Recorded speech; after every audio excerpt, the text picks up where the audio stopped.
Fala pessoal, boa noite, tudo bem? Tudo bom com vocês? Tudo tranquilo? E aí, estão conseguindo acompanhar os textos?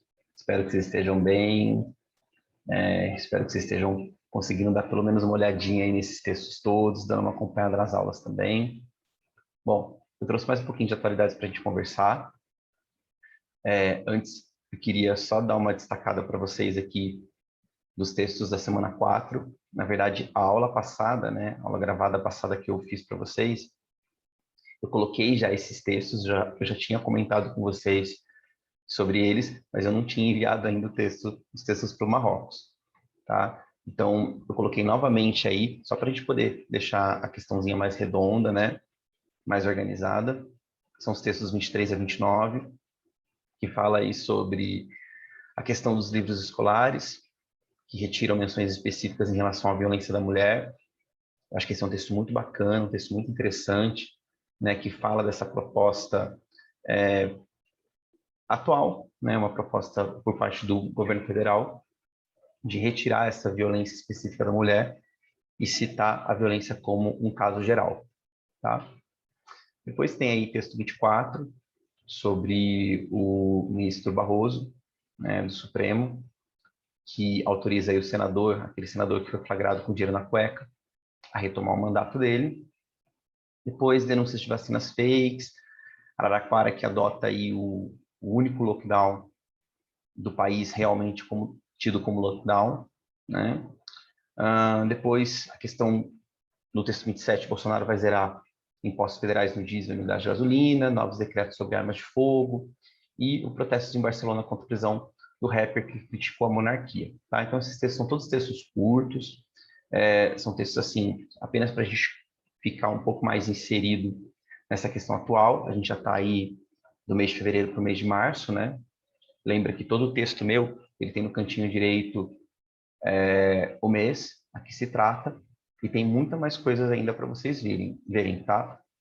Essa é a aula de número 4 que eu gravo para vocês, a nossa aula de número 5, na verdade, né? A aula de número 4 gravada, mas a nossa quinta aula, e pelas minhas contas eu teria mais 3 aulas com vocês gravadas, tá? Mas eu tenho muito mais texto, muito mais atualidades para comentar com vocês. Então, só repetindo, estou no mês de março, de 2021, a gente tem ainda abril, maio e junho. Então, tem bastante coisa por aí, tá? Eu devo dar uma peneirada nos temas, mas lembra que eu vou compartilhar com vocês todas as atualidades, mesmo aquelas que eu acabar não enviando, para que vocês aí se localizem, deem uma olhada e acompanhem, tá bom? Vamos lá? Eu acho esse tema um tema muito legal, tá? Aconteceu esse ano. Nós temos o canal de Suez. Então, só para poder mostrar para vocês aqui, o canal de Suez ele fica localizado nesse trecho. Ele é um canal muito importante, é um canal artificial. Ele pertence ao Egito. E esse canal ele é muito importante porque ele é uma rota, principalmente de navios petroleiros, tá? Esses navios eles saem do Golfo Pérsico, foi justamente essa região que eu mostrei aqui para vocês, tá? É uma região conhecida por ter países que têm enormes reservas de petróleo, como o Irã, o Iraque, o Kuwait, a Arábia Saudita, o Catar. E por aqui saem os navios petroleiros que atravessam esse estreito, que é o Estreito de Hormuz, passam pelo Mar da Arábia, entram por essa região que é um estreito também, chamado Estreito de Bab el-Mandeb, entram no Mar Vermelho e atravessam o Canal de Suez para vir em direção ao Mar Mediterrâneo. Daqui do Mar Mediterrâneo, esses navios eles passam pelo Estreito de Gibraltar e podem seguir em direção aos Estados Unidos, ou podem até mesmo levar o petróleo para os portos do sul da Europa, e daí espalharem para o restante do continente europeu. Então, esse canal de Suez, ele é um canal assim muito importante do ponto de vista geoestratégico mundial. Tá? Ele tem uma representação aí muito significativa do comércio mundial. E nesse ano, nós tivemos um navio que acabou encalhando aí, que eu vou mostrar para vocês depois. Tá? Por que esse canal ele é tão importante assim? Porque ele é um canal que evita com que você faça essa circunnavegação ao redor do continente africano. Então, você acaba economizando aí cerca de 20 mil quilômetros percorridos. Tá? Ao invés de, na verdade, não 20 mil, né? Mas ao invés de você percorrer 20 mil quilômetros, os navios acabam percorrendo cerca de 12 mil, encurtando a sua jornada aí em cerca de 10 dias, tá? Então, são 14 dias aqui. Esse percurso é feito do Golfo Pérsico até Londres, tá? E se ele for feito por aqui, ele leva cerca de 24 dias. Tudo bem?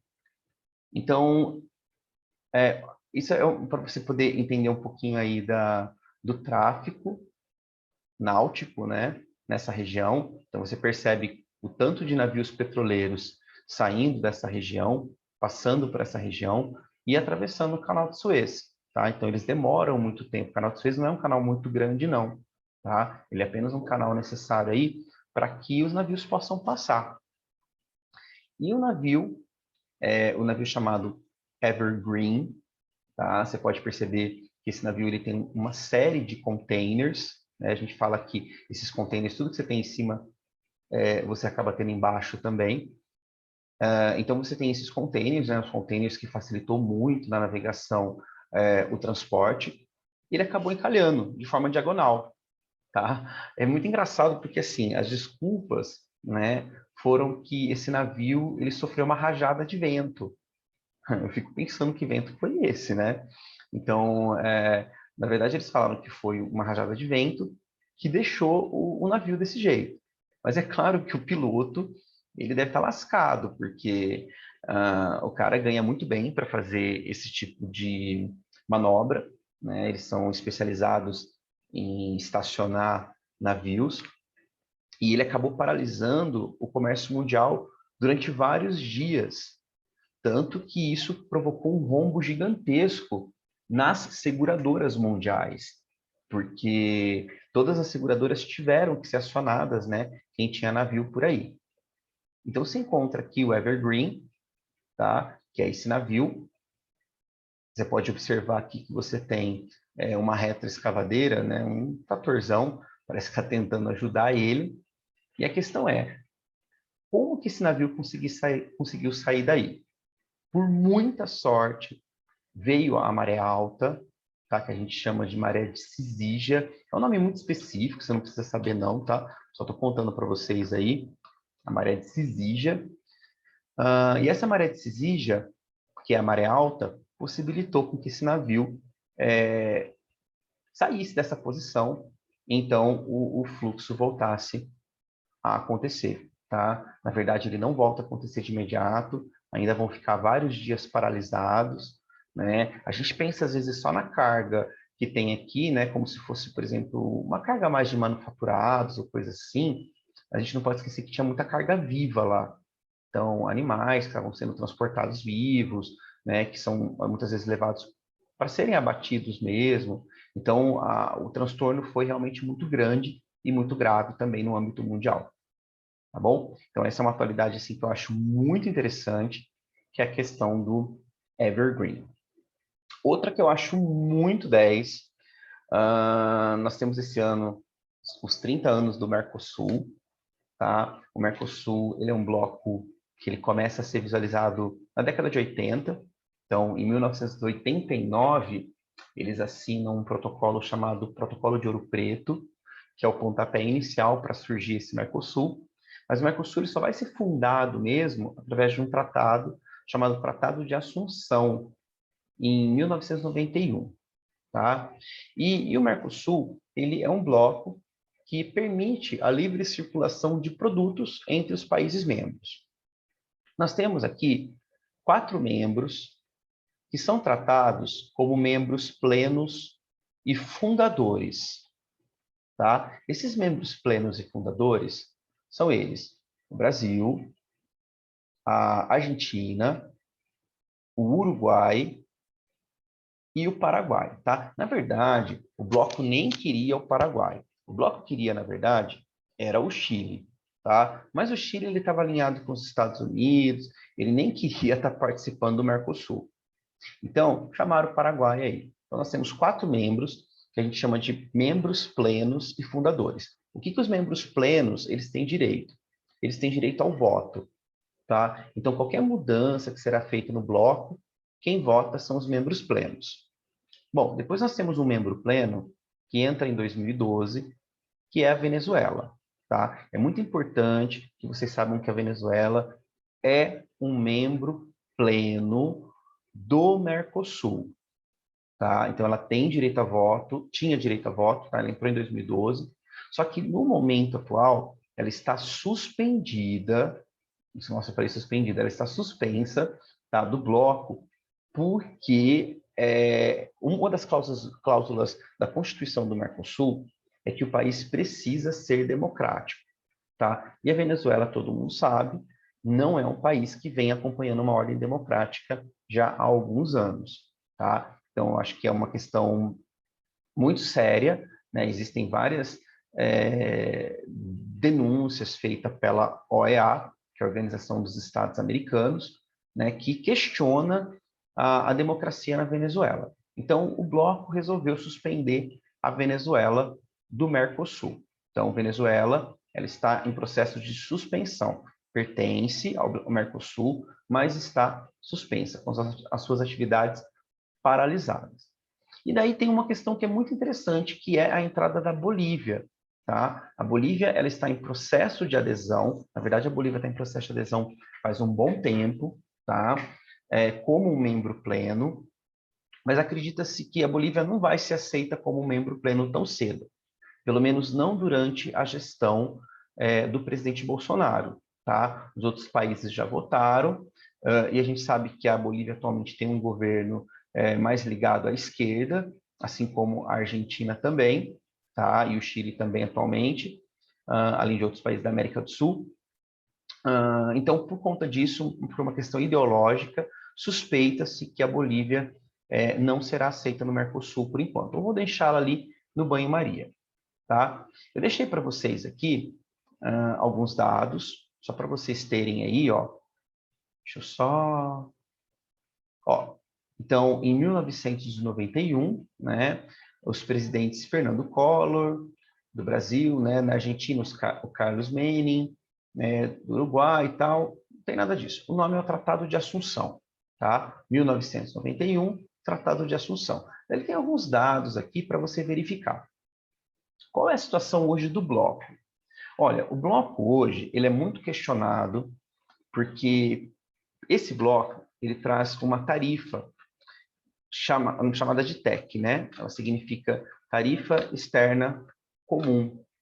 Então, o que significa? Qualquer coisa que você vá negociar com outro país, você precisa negociar pelo bloco, pelo Mercosul. Então, por exemplo, nós temos aí um acordo entre União Europeia e Mercosul que está sendo negociado há mais de 20 anos, tá? Um acordo bilateral entre 2 blocos. Então, o que significa essa tarifa externa comum? Significa assim, qualquer acordo que você fechar, queira fechar entre o país, é necessário que se feche entre o bloco. E essa tarifa externa comum, ela vai ser comum a todos os países, né? Ou seja, qualquer produto que você receber, por exemplo, da Argentina, de outro país, né, que vá para a Argentina também, será cobrada a mesma tarifa externa comum. Alguns países, como o Brasil, na administração do presidente Bolsonaro, e o Uruguai, eles questionam um pouco essa TEC, tá? Eles não gostam muito do Mercosul, o Brasil enfraqueceu muito a sua relação com o Mercosul durante a gestão do presidente Bolsonaro, tá? Por quê? Porque esses países querem ter autonomia para poder comercializar com outros países e não ficar preso ao bloco ou a essa tarifa externa comum. Nós temos aqui até uma outra notícia, tá? Que está relacionada ao Uruguai. Apesar dessa notícia ser uma notícia mais recente, né? Ela é uma notícia aí do mês de fevereiro, março, é algo que já vem sendo questionado há muito tempo, tá? O Uruguai quer comercializar com a China, tá? Fora do bloco. E pertencer ao bloco simplesmente atrapalha as suas negociações, talvez não seja muito interessante. Dentro do bloco, os dois países mais importantes são Brasil e Argentina, que nos últimos tempos também têm se estranhado por conta de uma questão ideológica aí, né? Como eu falei, o presidente da Argentina é um presidente de esquerda, tido como de esquerda, o presidente Bolsonaro é um presidente de direita, né? E daí você tem uma diferenciação aí, uma dificuldade de comunicação, inclusive, por essa questão ideológica. Então, a gente tem aí o Uruguai querendo sair, não sair do bloco, mas querendo comercializar com outros países fora do bloco. Tá?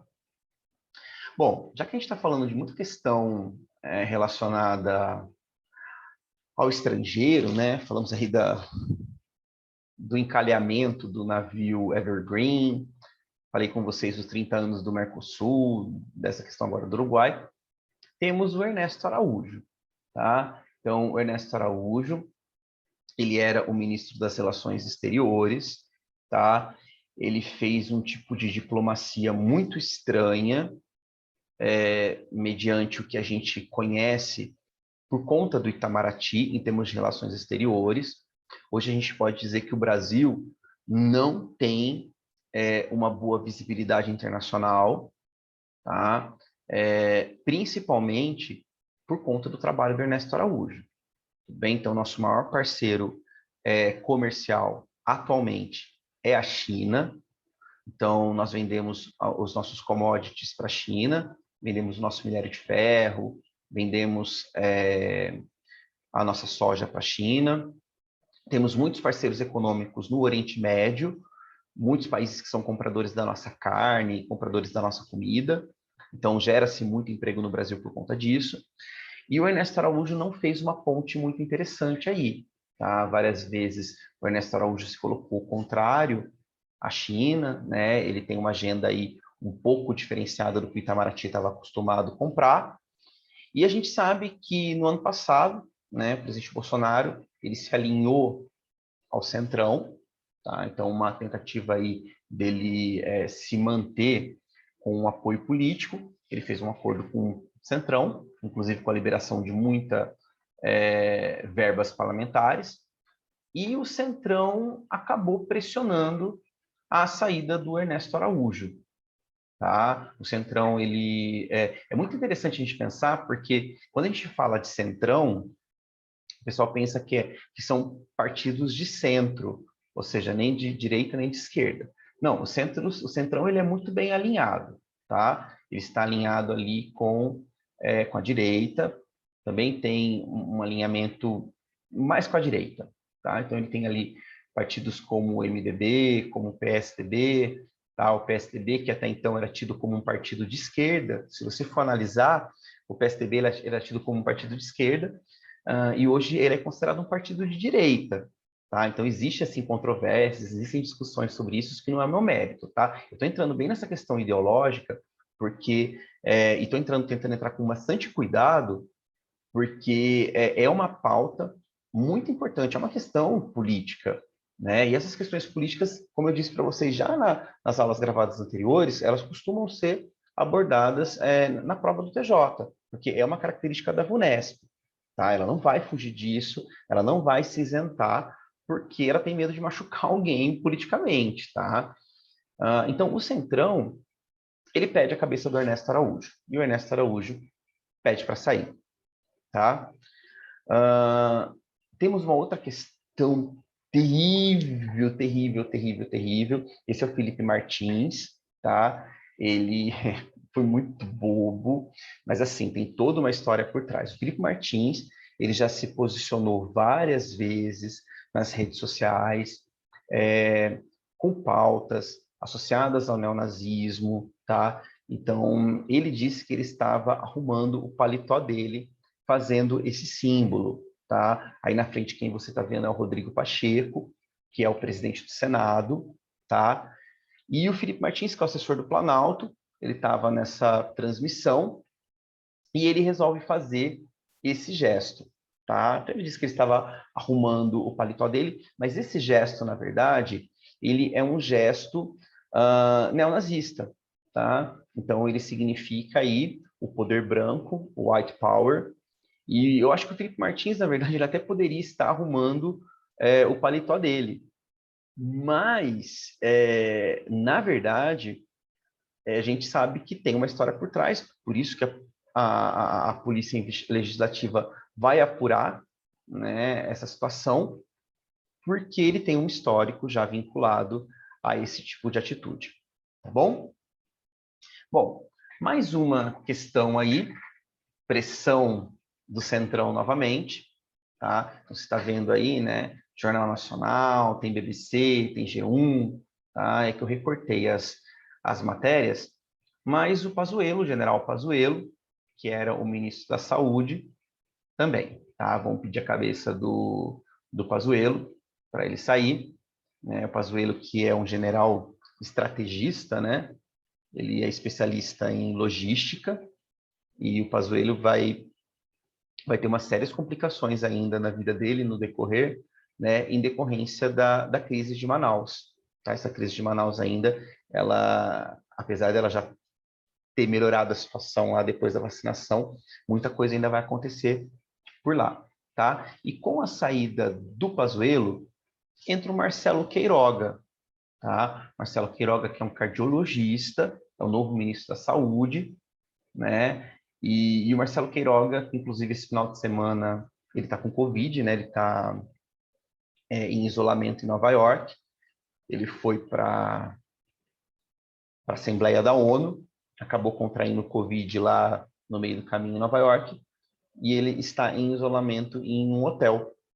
Marcelo Queiroga foi o médico que viu uma manifestação lá em Nova York contra os bolsonaristas, né, contra Bolsonaro, e mostrou o dedo do meio, de dentro da van, de dentro do ônibus, para os manifestantes. Então, isso pegou muito mal, né? Esse tipo de comportamento pega muito mal na nossa política nacional e na nossa política internacional. Mais uma questão muito complicada é a questão do corte do censo do IBGE. Vamos lembrar que o censo no Brasil ele é feito a cada 10 anos, tá? Então, ele deveria ter sido realizado no ano de 2020, o último censo foi em 2010, mas não foi realizado em 2020 por conta da pandemia. Então, pediram que fosse realizado, ordenaram, né, que fosse realizado em 2021, só que esse censo sofreu um corte de 90%. Você está vendo aí uma redução da folha financeira de 2 bilhões para 71 milhões. E isso foi algo muito complicado, tá? O censo é muito importante, porque o censo ele faz um levantamento estatístico muito sério, e é a partir do censo que você consegue fazer uma identificação das diferenças regionais do país. Ou seja, quais as áreas são carentes, quais as áreas precisam de determinado tipo de atenção, né? Então, através do censo, você consegue identificar quais são as regiões que não têm saneamento básico, não tem luz elétrica, né? Para que se possa destinar as verbas no futuro. Quer dizer, tem até uma manchete aí. Sem o censo em 2021, ações governamentais pós-pandemia serão afetadas. Tá? Por quê? Porque a gente tem um quadro que vai sofrer uma mudança imensa, né? São já beirando cerca de 600 mil brasileiros mortos nessa pandemia. Isso, com certeza, vai gerar um impacto aí na contabilidade dessa estatística toda do censo. Beleza? Ó, então, trouxe aí para vocês algumas atualidades, tá? Gostaria muito que vocês refletissem sobre elas. E na semana que vem eu volto com mais texto e mais atualidades. Beleza? Ó, um grande abraço para vocês, fiquem bem, bom estudo. Se precisar de mim, eu estou sempre à disposição, tá bom? Até mais, tchau, tchau.